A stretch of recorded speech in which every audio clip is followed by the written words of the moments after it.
ऐसा तो होता नहीं है कि एक परिवार के सदस्य अगर एक दल में शामिल हो जाते हैं तो ये बाध्यता हो जाती है कि परिवार के अन्य सदस्य भी उसी दल में शामिल होंगे। तो अगर वो शामिल हो ही जाते हैं, कोई पॉलिटिकल एजेंडा बीजेपी का है या उनका है, तो इसमें बड़ी बात क्या है। नमस्कार, आप लाइव सिटीज़ देख रहे हैं और आपके साथ मैं हूं वसीम खान। देखिए, 2024 का रन बेहद ही नज़दीक है। ऐसे में तमाम राजनीतिक दल तैयारियों में जोरों शोरों से जुट चुकी है। बिहार के शिक्षा मंत्री प्रोफेसर चंद्रशेखर के बड़े भाई भाजपा में शामिल हुए और जमकर निशाना साधा शिक्षा मंत्री यानी कि अपने सगे भाई पर। हमारे साथ बातचीत करने के लिए अभिषेक झा हैं, जेडीयू के प्रवक्ता हैं, इनसे बात करेंगे। तमाम राजनीतिक दल चुनावी तैयारियों में को लेकर के जुटी हुई है। शिक्षा मंत्री के सगे बड़े भाई ने शिक्षा मंत्री पर कई सवाल खड़े किए हैं। उन्होंने कहा है कि कितनी की तो गर्लफ्रेंड छोड़ के भाग रही है, ऐसे बयान देंगे तो थोड़ी चलेगा। शिक्षा मंत्री जी के बड़े भाई भाजपा में शामिल हो जाते हैं।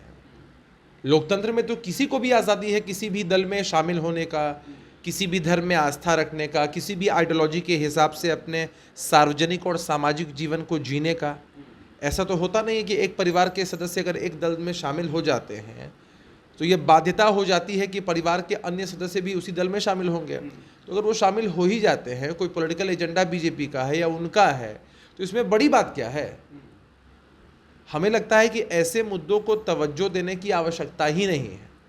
अब दोनों भाइयों के बीच क्या मनमुटाव है, क्या मुद्दे हैं, क्या बयान देते हैं, इन सबसे बिहार की जनता पर क्या असर पड़ता है या बिहार की राजनीति पर क्या असर पड़ता है। तो वादा किया सो निभाना पड़ेगा, रोजगार देना पड़ेगा, बयान देने से नहीं हो जाएगा।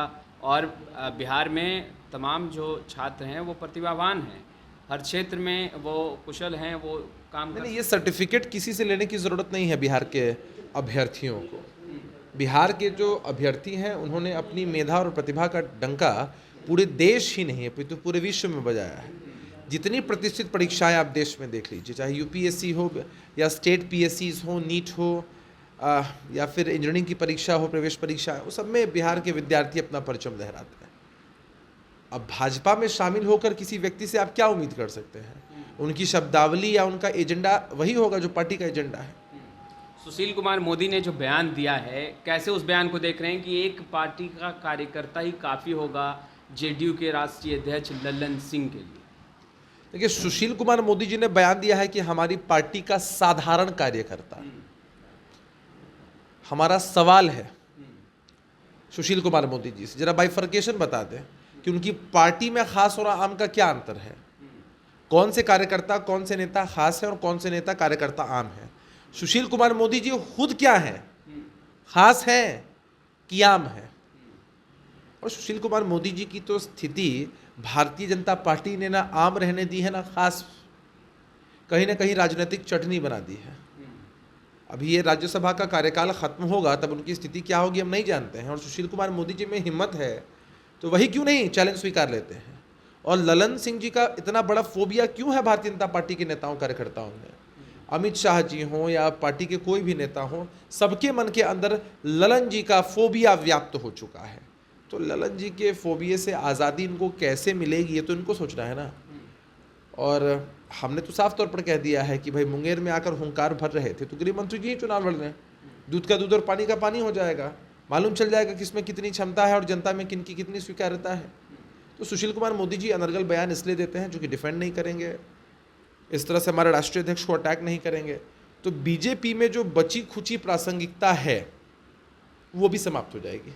अच्छा, मुख्यमंत्री नीतीश कुमार शिक्षा व्यवस्था को बिहार में दुरुस्त करने के लिए हमेशा कार्य करते रहते हैं, कहते भी रहते हैं, गुणवत्ता शिक्षा की बात भी होती है।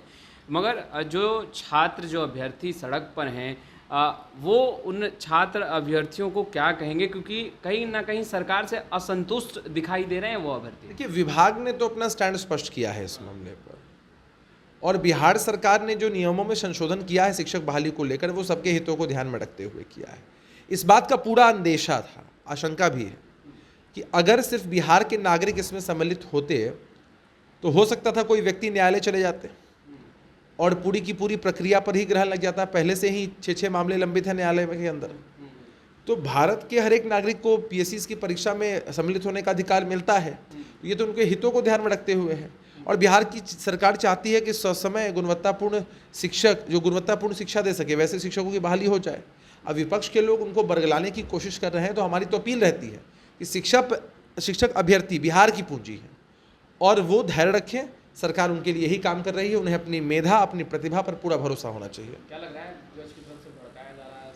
निश्चित रूप से विपक्ष के लोगों का तो काम ही है किस तरह से राजनीतिक लाभ लेने के लिए किसी भी मुद्दे को हवा दी जाए, आग दी जाए, ताकि उनको कुछ फ़ायदा मिल सके। तो आपने सुना अभिषेक झा को स्पष्ट रूप से कहते नजर आ रहे हैं कि बिहार सरकार विकास के लिए कार्य कर रही है और विपक्ष की तरफ से शिक्षक अभ्यर्थियों को भड़काया जा रहा है। उनके हित के लिए बिहार सरकार ने फैसला लिया है, उन्हें समझना चाहिए। खैर, स्टूडियो में इतना ही। आपका बहुत बहुत शुक्रिया।